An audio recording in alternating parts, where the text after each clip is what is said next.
जय हिंद। आप सभी का स्वागत है मेरे YouTube चैनल पर। आज हम लोग बायोलॉजी के बारे में देखने वाले हैं, जीव विज्ञान के बारे में। तो बेसिकली जीव विज्ञान होता क्या है, उसके जनक कौन है और इसको कितने शाखाओं में बांटा गया है, इसके बारे में हम लोग देखेंगे। तो सबसे पहले हम लोग देखते हैं जीव विज्ञान। ये जीव विज्ञान होता क्या है।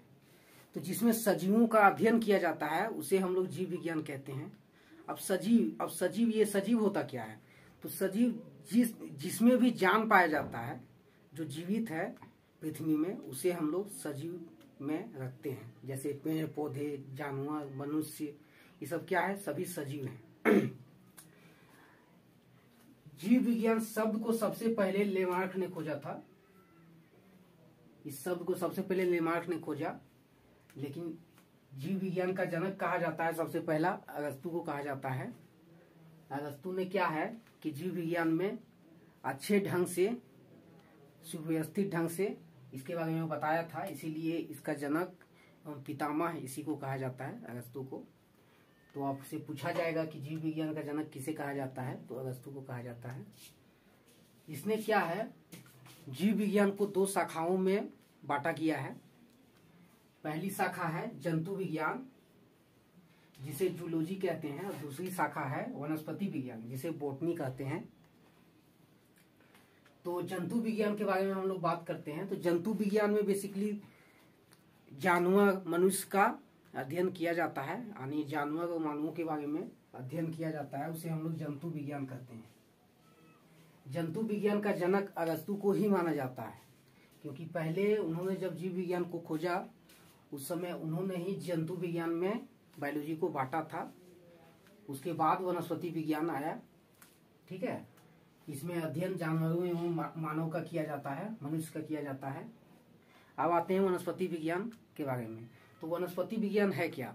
वनस्पति विज्ञान जिसमें पेड़ पौधों का अध्ययन किया जाता है, उसे हम लोग वनस्पति विज्ञान कहते हैं। इसे पादप विज्ञान भी कहा जाता है। इसका जनक थियोफ्रेस्टस को कहा जाता है, लेकिन सबसे पहले जिन्होंने यह बताया कि पेड़ पौधों में भी जान होता है, उस भारतीय वैज्ञानिक का नाम था जगदीश चंद्र बोस था। इन्होंने क्रेस्कोग्राफ मशीन के द्वारा पता लगाकर यह बताया कि जीव जंतुओं में भी क्या होता है, जान होता है। चलिए तो हम आगे देखते हैं। पीछे वाले में हमने जाना कि जीव विज्ञान होता क्या है। अब हम लोग कोशिका के बारे में पढ़ने वाले हैं कि कोशिका आखिर होती क्या है, इसका खोज किसने किया था। तो चलिए पढ़ते हैं। कोशिका को इंग्लिश में सेल कहा जाता है, लेकिन बायोलॉजी में इसको सेल ना कहकर साइटो कहा जाता है। यानी बायोलॉजी में इसका जब भी नाम यूज होगा तो इसे सेल नहीं साइटो कहा जाएगा। इसीलिए इसका बायोलॉजिकल नाम जो होता है साइटो होता है। इसीलिए इसके अध्ययन को भी साइटोलॉजी कहा जाता है।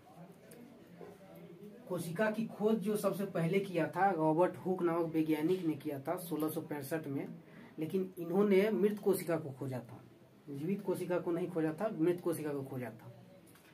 आपसे प्रश्न पूछा जाएगा कि कोशिका का जनक किसे कहा जाता है या कोशिका का पिता किसे कहा जाता है, तो आपको रॉबर्ट हुक आंसर करना है। जीवित कोशिका को जिन्होंने सबसे पहले खोजा था एंटोनियो वॉन ल्यूवेनहुक नामक वैज्ञानिक ने खोजा था 1674 में। इन्होंने जीवित कोशिका को खोजा था। अब कोशिका संबंधी जो सिद्धांत सबसे पहले दिया गया था, उस स्लाइडेन एवं स्वान नामक वैज्ञानिक ने दिया था। इनका कहना था कि दुनिया में जितने भी जीव जंतु हैं, पेड़ पौधे हैं, सभी कोशिकाओं से मिलकर बने हैं।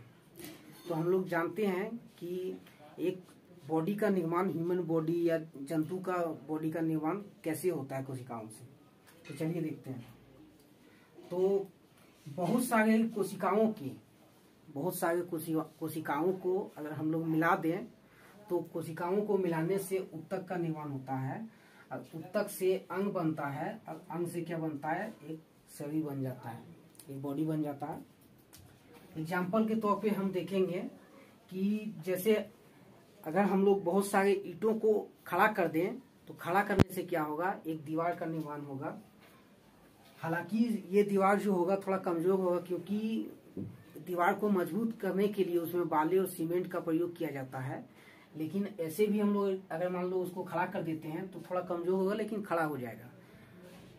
उस दीवार को जब खड़ा कर देते हैं तो खड़ा करने से क्या बनता है, एक कमरे का निर्माण होता है। कमरे को अच्छे ढंग से जब हम लोग सजा देते हैं तो एक घर का निर्माण हो जाता है।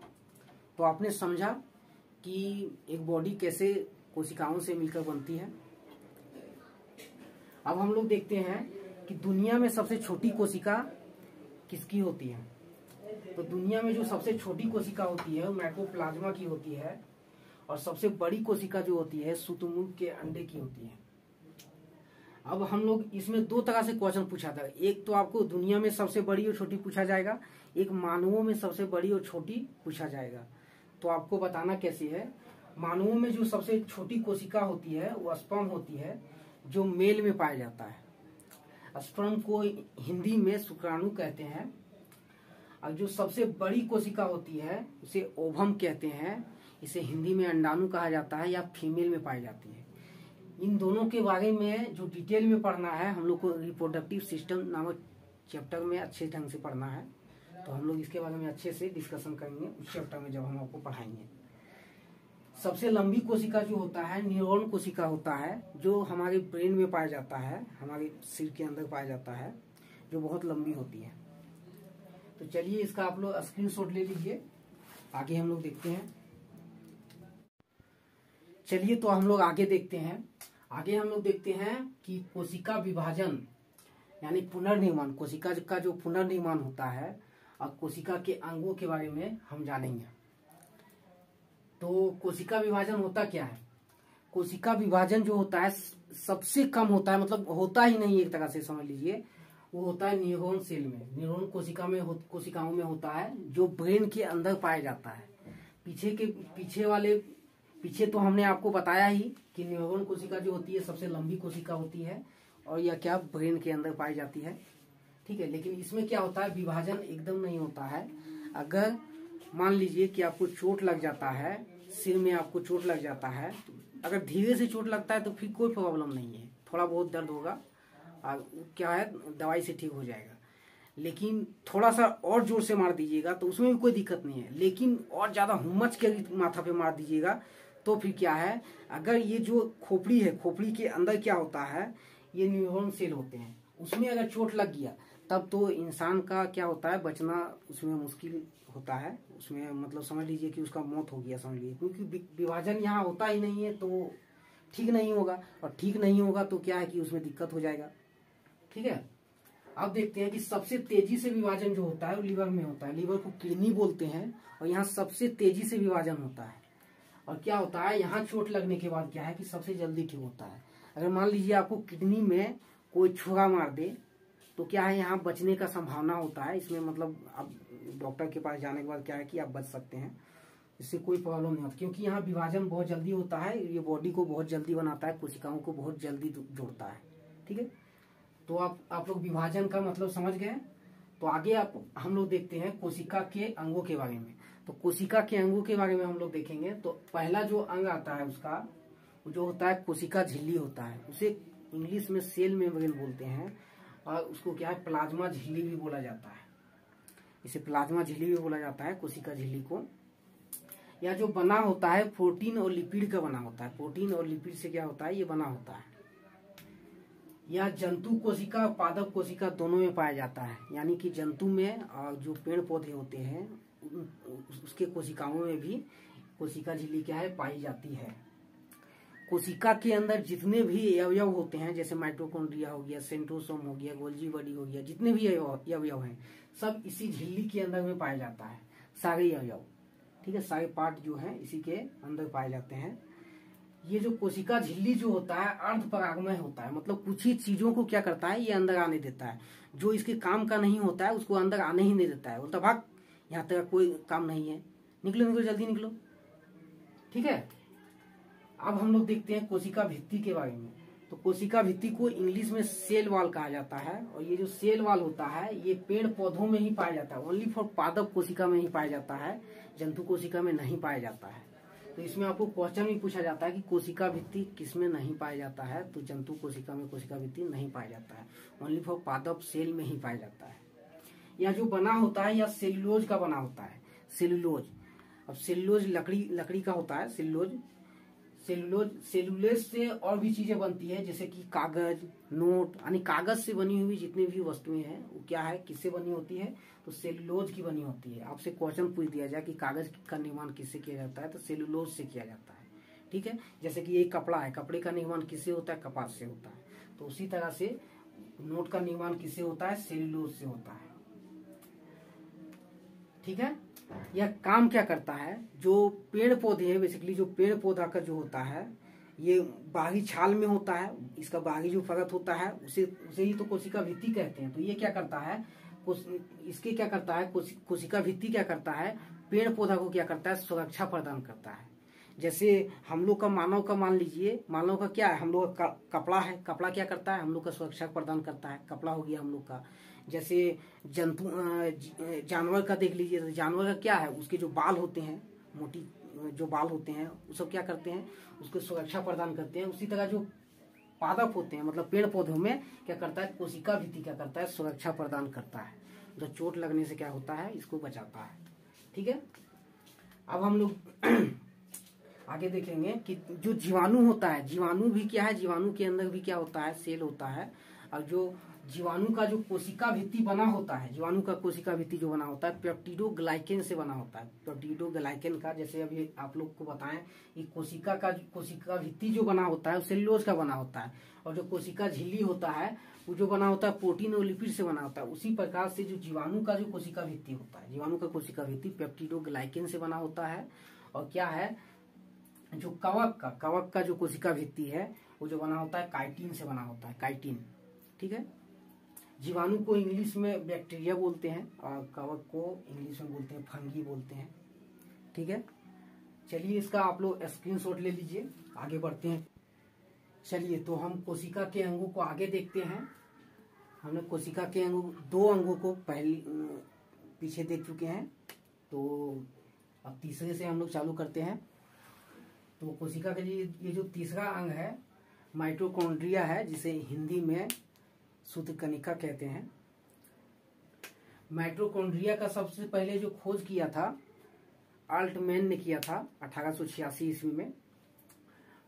और ये काम क्या करता है, ये ऊर्जा निर्माण करने का काम करता है। माइटोकॉन्ड्रिया का काम है ऊर्जा निर्माण करना, आंतरिक श्वसन का भी काम करता है। ठीक है, हम आगे देखेंगे कि ऊर्जा निर्माण यह कैसे करता है माइटोकॉन्ड्रिया। ठीक है, इसके माइटोकॉन्ड्रिया के आंतरिक दीवार को हम लोग किस्टी कहा जाता है, किस्टी।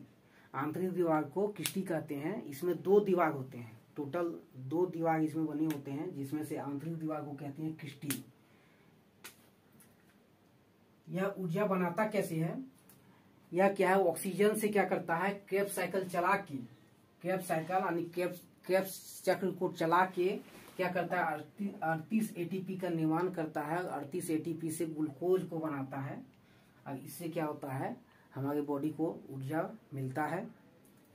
इसी वजह से, इस ऊर्जा को मिलने की वजह से माइटोकॉन्ड्रिया को कोशिका का ऊर्जा ग्रह, शक्ति ग्रह और पावर हाउस कहा जाता है। यानी आपको क्वेश्चन में, एग्जाम में आपको क्वेश्चन पूछा जाएगा कि कोशिका का ऊर्जा ग्रह किसे कहा जाता है, तो आपका आंसर होगा माइटोकॉन्ड्रिया। ठीक है, इनमें से कोई भी पूछा जा सकता है आपको एग्जाम में। इसके बारे में जो क्रेब्स साइकिल है, इसके बारे में अलग से चैप्टर आता है, क्योंकि कोशिका जो चैप्टर है बहुत बड़ा है, और इसके बारे में आगे हम लोग पढ़ेंगे अच्छे ढंग से कैसे कैसे इसका निर्माण होता है। ठीक है, अभी थोड़ा सा जान लीजिए। अब हम लोग चौथे पार्ट की ओर आते हैं। तो चौथा जो पार्ट आता है इसको बोलते हैं एंडोप्लाज्मिक रेटिकुलम। इसको हिंदी में बोलते हैं अंतः प्रद्रव्य जालिका। ठीक है, इसको शॉर्ट में हम ER बोल सकते हैं, क्योंकि हम बार बार तो एंडोप्लाज्मिक रेटिकुलम नहीं बोलेंगे, इसलिए शॉर्ट में इसको ER बोलेंगे। तो आप लोग समझ लीजिएगा। ठीक है, यह काम क्या करता है, यह कोशिका को क्या है, पचकने से बचाता है। पचकना क्या है, तो दबने से, कोशिका को क्या करता है, दबने से बचाता है। इसीलिए इसको कोशिका का आंतरिक कंकाल भी कहा जाता है। ठीक है, या कोशिका का आंतरिक कंकाल कहा जाता है, या क्या करता है, आंतरिक सहायता देता है कोशिका को। जैसे हम लोग खड़ा है, किस वजह से खड़ा है, क्योंकि हम लोग के अंदर हड्डी है, कंकाल है, इसी वजह से हम लोग खड़े हैं। तो उसी तरह से क्या करता है, ये एंडोप्लाज्मिक रेटिकुलम क्या करता है, कोशिका को क्या करता है, दबने से बचाता है। इसीलिए इसको कोशिका का आंतरिक कंकाल कहा गया है। ठीक है। एंडोप्लाज्मिक रेटिकुलम को दो भाग में बांटा गया है, जो हम लोग आगे देखेंगे। ये दो भाग है। पहला जो भाग होता है थोड़ा मुलायम होता है, इसे स्मूथ ईआर बोलते हैं, स्मूथ एंडोप्लाज्मिक रेटिकुलम बोलते हैं। और दूसरा जो खुरदरा भाग होता है, आपको दिख रहा होगा यहाँ पर इमेज में, खुरदरा भाग है, उसे हम लोग रफ ईआर बोलते हैं, रफ एंडोप्लाज्मिक रेटिकुलम बोलते हैं। ठीक है। स्मूथ एंडोप्लाज्मिक रेटिकुलम क्या करता है, यह वसा का निर्माण करता है, चर्बी जो फैट जो होता है ना, मोटापा जो आता है, तो चर्बी का यह निर्माण करता है स्मूथ ईआर। ठीक है। रफ ईआर क्या करता है, ये जो है प्रोटीन का निर्माण नहीं करता है, रफ ईआर प्रोटीन का निर्माण नहीं करता है। ये जो आपको थोड़ा थोड़ा बिंदु बिंदु जो आपको दिख रहा होगा, ये राइबोसोम है। ये क्या करता है, राइबोसोम जो होता है रफ ईआर के अंदर में होता है, यही क्या करता है, प्रोटीन का निर्माण करता है। राइबोसोम क्या करता है, प्रोटीन का निर्माण करता है। हम लोग राइबोसोम के बारे में अलग से जानेंगे, आगे आगे इसके बारे में बताया जाएगा। फिलहाल आप लोग इसका स्क्रीनशॉट ले लीजिए, आगे हम लोग देखते हैं। चलिए अब हम कोशिका के अंगों में पांचवें पार्ट को देखते हैं। इसके पांचवें पार्ट में क्या है, तो इसमें जो पांचवें पार्ट में जो हम लोग पढ़ने वाले हैं, राइबोसोम के बारे में पढ़ने वाले हैं। पीछे हमने आपको माइटोकॉन्ड्रिया के बारे में बताया और एंडोप्लाज्मिक रेटिकुलम के बारे में बताया, और इसमें हम आपको राइबोसोम के बारे में बताने वाले हैं। ये क्या होता है, ये जंतु कोशिका है। ये जो होता है जंतु कोशिका में, ये जो होता है कोशिका झिल्ली होती है, ये जो कोशिका झिल्ली है, और इसमें अगर हम कोशिका भित्ति को लगा दें तो ये प्लांट सेल हो जाएगा। ये जो है हम बाहर से कोशिका भित्ति को लगा दिए तो ये प्लांट सेल बन गया। ठीक है। पहले तो जंतु सेल था, अब प्लांट सेल बन गया। तो ये सब सारे जो अंग होते हैं बेसिकली दोनों में ही पाए जाते हैं। तो चलिए हम राइबोसोम के बारे में देखते हैं। तो राइबोसोम का सबसे पहले जो जिसने खोज किया था, तो जॉर्ज प्लेड ने किया था 1955 में। इन्होंने जॉर्ज प्लेड ने क्या किया, राइबोसोम का खोज किया। राइबोसोम करता क्या है, तो ये प्रोटीन का निर्माण करता है। पीछे हमने आपको एंडोप्लाज्मिक रेटिकुलम में आपको बताया था कि राइबोसोम क्या करता है, प्रोटीन का निर्माण करता है। तो यह प्रोटीन का निर्माण करता कैसे है, तो इसमें क्या होता है, 10 एमिनो एसिड जो होता है पहले से हमारे बॉडी में होता है। मतलब 10 एमिनो एसिड जो होता है ये हमारे बॉडी में ऑटोमेटिक पहले से ही होता है। बस 10 एमिनो एसिड क्या होता है, हमें खाना खाकर, मतलब खाना खा के हम लोग इसको लेते हैं। ये होता है, ये पहले से ही हमारे बॉडी में अवेलेबल होता है, इसे हम लोग खाने के जरिए लेते हैं। तो ये दोनों मिल के क्या करता है, 20 एमिनो एसिड बनाता है, जिससे प्रोटीन तैयार हो जाता है, जिससे हमारी बॉडी को क्या मिलता है, प्रोटीन मिलता है। इसीलिए क्या है कि इसे प्रोटीन की फैक्ट्री भी कहा जाता है। तो इससे क्वेश्चन पूछा भी जाता है कि किसे प्रोटीन की फैक्ट्री कहा जाता है, तो राइबोसोम को क्या है, प्रोटीन की फैक्ट्री कहा जाता है। यह काम क्या करता है, तो इसका बेसिकली काम होता है कि यह बॉडी को क्या करता है, विकसित करने में मदद करता है। मतलब देखते होंगे किसी का हाइट होता है, थोड़ा रुक जाता है, किसी का लंबाई बढ़ जाता है। तो ये क्या करता है, हाइट में बढ़ाने में बेसिकली बहुत मदद करता है प्रोटीन। ठीक है। और दूसरा जो इसका काम होता है कि ये बुढ़ापे में क्या होता है कि हमारे शरीर का जो मेंटेनेंस करता है, ये हमारी बॉडी को क्या करता है, मेंटेनेंस। जब हम लोग बूढ़े हो जाएंगे तो ये जो होता है हमारी बॉडी को क्या करता है, मेंटेनेंस करता है, मरम्मत करने का काम करता है। और तीसरे पॉइंट में है कि जब हम भूखे होते हैं हमारी बॉडी में क्या होता है, थोड़ा भी अनाज नहीं होता है, तो ये क्या करता है, पहले से जो इसमें 10 एमिनो एसिड है, यही हमको क्या देता है, हम लोग को क्या देता है, ऊर्जा देता है, प्रोटीन देता है, जिससे क्या होता है, हम जिंदा रहते हैं इसी के भरोसे। ठीक है। तो भूखे जब हम लोग आते हैं तब इससे क्या मिलता है, हम लोग को ऊर्जा मिलता है। ठीक है। अब क्या है, यह कोशिका के अंदर का सबसे छोटा अंग है। मतलब ये जो कोशिका में जितने भी जो अंग पाए जाते हैं, जैसे माइटोकॉन्ड्रिया, एंडोप्लाज्मिक रेटिकुलम, राइबोसोम हो गया, क्रोमोसोम हो गया, गोल्जी बॉडी हो गया, वैक्यूल्स हो गया, जितने भी हैं सभी से ये क्या होता है, राइबोसोम क्या होता है, सभी अंगों से क्या होता है, छोटा होता है। कोशिका में सबसे छोटा होता है। ये क्या होता है, ये दो तरह का होता है। राइबोसोम क्या है, इसको दो भाग में बांटा गया है। तो इसके दो प्रकार के बारे में चलिए हम पढ़ते हैं। तो राइबोसोम को क्या किया गया है, दो भाग में बांटा गया है। पहला जो है 70S राइबोसोम होता है और दूसरा होता है 80S राइबोसोम। ये 70S और 70S राइबोसोम, 80S राइबोसोम होता क्या है, तो इसको सबसे पहले हम लोग जानते हैं। ये S जो है ये सेडिमेंटेशन कोफिशिएंट को दर्शाता है। सेडिमेंटेशन कोफिशिएंट होता क्या है, तो सेडिमेंटेशन कोफिशिएंट यह बताता है कि कौन हल्का है और कौन भारी है। ये क्या करता है, हल्का भारी को दर्शाता है। अगर हम लोग किसी लिक्विड में, किसी पानी में दोनों को एक साथ छोड़ेंगे तो क्या है कि जो सबसे पहले जो नीचे जाएगा वो क्या होगा, भारी होगा। जो लेट से जाएगा वो क्या होगा, हल्का होगा। तो ये भारी और हल्का को दर्शाता है S। ठीक है, S का मतलब होता है सेडिमेंटेशन कोफिशिएंट, क्योंकि यहाँ लिखा हुआ है। ठीक है, अब 70S क्या होता है, 70S जो होता है प्रोकैरियोटिक कोशिकाओं में पाया जाता है। प्रोकैरियोटिक कोशिका क्या होता है, यह वायरस में देखा जाता है।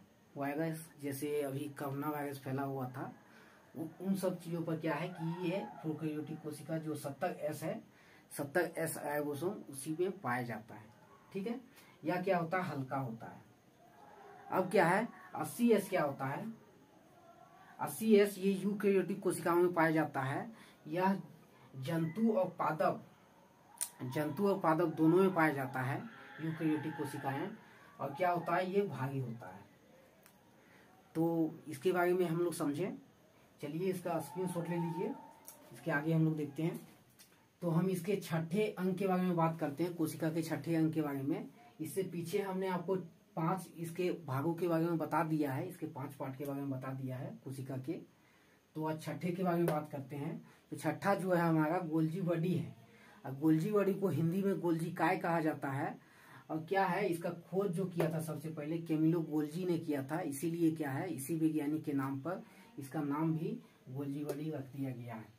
इसका काम क्या होता है, जो माइटोकॉन्ड्रिया होता है, पीछे हमने आपको बताया था कि माइटोकॉन्ड्रिया जो ऊर्जा बनाता है, ऊर्जा का निर्माण माइटोकॉन्ड्रिया का करना काम है। तो क्या करता है, वो जो ऊर्जा का निर्माण करता है, ये क्या करता है, ऊर्जा का परिवहन करता है। मतलब ऊर्जा को एक जगह से दूसरी जगह पहुंचाने का काम करता है। ठीक है, अब क्या है, पहुंचाने का काम करता है, किसे देता है, तो ये क्या है, जिस अंग को सबसे ज्यादा ऊर्जा का जरूरत पड़ता है, ठीक है, तो उसे ले जाके ये देता है। जैसे एग्जाम्पल के तौर पे हम समझेंगे कि मान लीजिए कि कोई व्यक्ति है जो मतलब किसी काम को करने के लिए अपने हाथ का प्रयोग ज्यादा करता है, तो उसको ज्यादा ऊर्जा कहाँ जरूरत होगा, हाथ में जरूरत होगा। जैसे मान लीजिए हम आपको पढ़ा रहे हैं, तो हमको सबसे ज्यादा ऊर्जा का जरूरत कहाँ पड़ेगा, सबसे ज्यादा पड़ेगा जीभ में। अब मान लीजिए जीभ में मेरा ऊर्जा खत्म हो जाएगा, तो क्या है कि हम ठीक से बोल नहीं पाएंगे, मतलब थोड़ा अजीब आवाज निकलेगा। ठीक है, तो क्या है कि यहाँ ऊर्जा खत्म हो जाने के बाद क्या होता है, ठीक से बात इंसान नहीं कर पाता है। तो क्या करता है, ये गोल्जी बॉडी जो है उसको ऊर्जा देता है। जिस अंग को सबसे ज्यादा ऊर्जा का जरूरत पड़ता है उसे ऊर्जा देने का काम ये करता है। ठीक है, यहाँ तक तो आपको कोई प्रॉब्लम नहीं होना चाहिए। ठीक है, अब 7वें भाग के बारे में हम देखते हैं। तो 7वां जो भाग है हमारा वैक्यूल्स है। वैक्यूल्स को हिंदी में राजधानी कहते हैं। इसका जो काम होता है, सबसे पहला काम होता है, ये जल को क्या करता है, स्टोर करके रखता है। मतलब एक जगह जमा करके, संचित करके एक जगह रखने का काम करता है। तो क्या हमारे बॉडी में जो है 65% जल पाया जाता है, 65%। तो क्या ये मतलब कहाँ है, जल है कहाँ, तो जल क्या होता है कि कोशिका के अंदर, वैक्यूल्स के अंदर क्या होता है, ये पानी क्या होता है, थोड़ा थोड़ा स्टोर होता है, जमा होता है।